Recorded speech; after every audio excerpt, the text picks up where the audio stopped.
Radio Anthropocène. À l'écoute du changement global.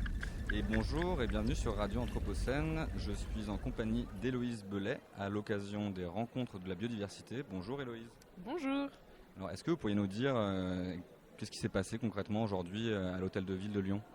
Eh ben, en gros, aujourd'hui, le but de ces 2 journées, puisque ça continue demain aussi, c'est de faire une restitution globale, donc déjà de notre projet collectif. Alors, je ne sais pas s'il y a besoin de recontextualiser, mais... Avec plaisir pour des éléments de détail sur le projet, oui. Okay. En fait, le but du projet collectif, c'est de travailler sur des espaces qui n'ont pas été trop étudiés encore, donc les espaces privés dans la métropole de Lyon.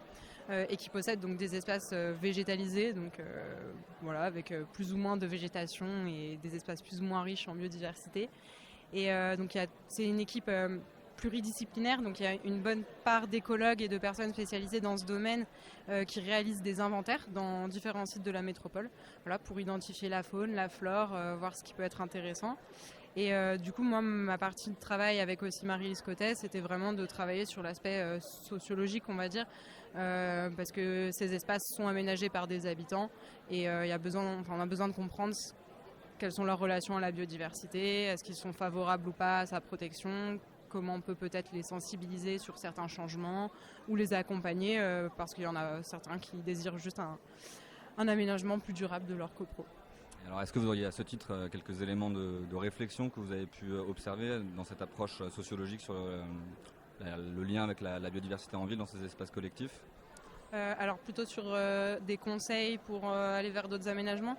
Moi, il y a des choses qui ressortent puisque c'est un travail que je fais aujourd'hui dans ma thèse, mais que j'ai commencé en stage de Master 2 et aussi de Master 1. Alors moins sur l'approche du son, mais ça restait sur la relation à la biodiversité.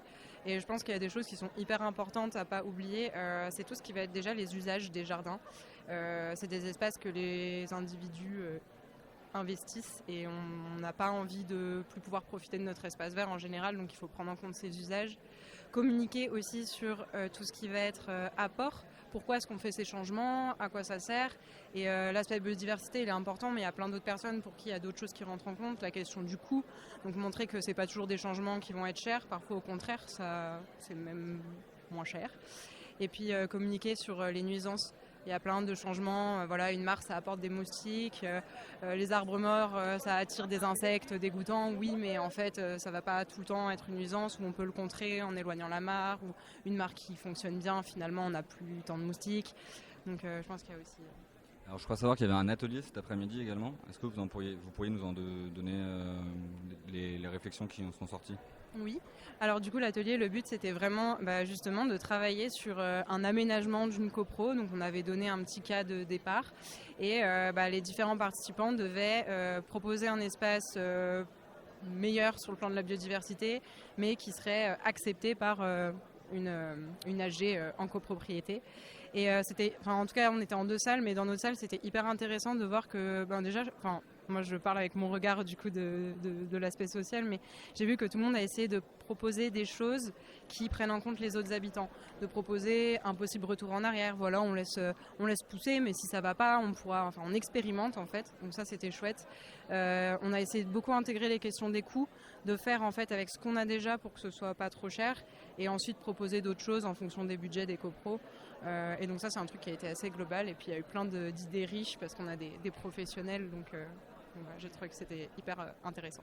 Est-ce que vous pourriez nous dire un peu plus ce que vous menez comme thèse et les leçons que vous en tirez, je sais pas à quel moment de votre thèse vous êtes actuellement, mais nous rappeler un peu tout ça ? Alors là j'attaque tout juste ma 2e année de thèse. En fait ma thèse donc, elle s'intitule « Caractérisation des liens des citadins à la biodiversité urbaine à travers le paysage sonore ». Et l'idée en fait c'est de questionner nos liens à la biodiversité donc, sous l'angle du sonore, parce que c'est par le sensible que tout commence, voilà, on va entendre des oiseaux chanter, on va voir des végétaux et on va tisser des relations cognitives, émotionnelles avec ces espèces. Et donc moi j'ai décidé de travailler particulièrement sur le cas des chants d'oiseaux. On les entend beaucoup en général dans le paysage sonore, ils sont appréciés par les citoyens et ce sont aussi de bons indicateurs d'état de la biodiversité car très sensibles au changement. Et voilà, et du coup le but de la thèse, c'est donc j'ai à la fois cet axe sur les espaces privés, voilà, pour tous les enjeux que j'ai évoqués avant, Mais je travaille aussi plus largement sur toute la métropole avec d'autres entretiens où j'intègre un exercice de cartographie en ligne. Et il y aura ensuite un questionnaire pour faire ça à plus large échelle et avoir un peu de quanti sur tout ça. Voilà. Et bon courage. Merci beaucoup. Merci à vous. Radio Anthropocène, à l'écoute du changement global.